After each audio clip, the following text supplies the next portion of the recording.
লাৰু আমি বহুত প্ৰকাৰৰ খাইছোঁ। আজি মই কিহৰনো লাৰু বনাইছোঁ আপোনালোকে ভিডিঅ'টো চালেহে গম পাব।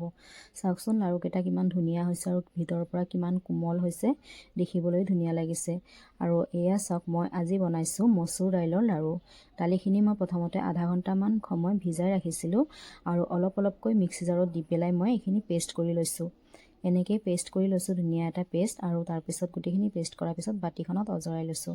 আৰু ইফালে কেৰাহীত মই তেল গৰম হ'বলৈ দিছিলোঁ। আজি মই প্ৰথমতে বনাম দাইলৰ পকৰি। চামুচ এখনেৰে অলপ অলপকৈ কেৰাহীত দি ল'ম আৰু ধুনীয়াকৈ পকৰি বনাই ল'ম।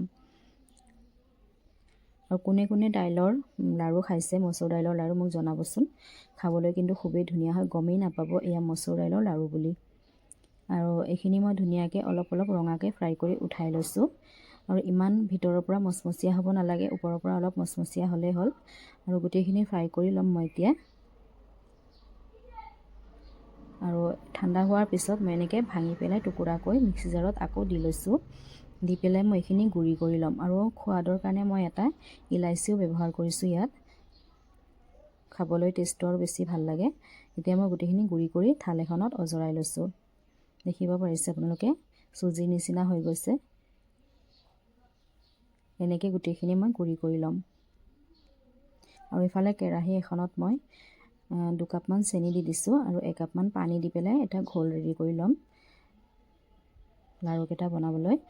আৰু গোটেইখিনি গলি অহাৰ পিছত মই হাতেদি এনেকৈ চেক কৰি লৈছোঁ, 2টা আঙুলিৰ মাজত এটা তাৰৰ নিচিনা যেতিয়া হৈ আহিছে, তেতিয়া মই এয়া গুড়ি কৰি লোৱা দালিৰ পকৰিখিনি গুড়ি কৰি ৰাখিছিলোঁ লাৰুৰ বাবে, এইখিনি ঢালি দিলোঁ। এতিয়া ভালকৈ চেনি পানীৰ লগত মিক্স কৰি লৈছোঁ। এইখিনি চেনিৰ চিৰাপটোৰ লগত ধুনীয়াকৈ মিক্স হৈ যোৱাৰ পিছত ভালকৈ মিক্স হ'ব লাগিব। আৰু 2 চামুচমান ঘি ব্যৱহাৰ কৰিছোঁ মই টেষ্টৰ কাৰণে। ঘি অকণমান দিলে খাবলৈ আৰু বেছি ভাল লাগে। যিহেতু মই ইয়াত পকৰিখিনি তেলত ফ্ৰাইহে কৰিছিলোঁ, ইমান তেল লগা নাই। এতিয়া মোৰ লাৰুখিনি প্ৰায় হৈয়ে আহিছে, এতিয়া মই বনাম।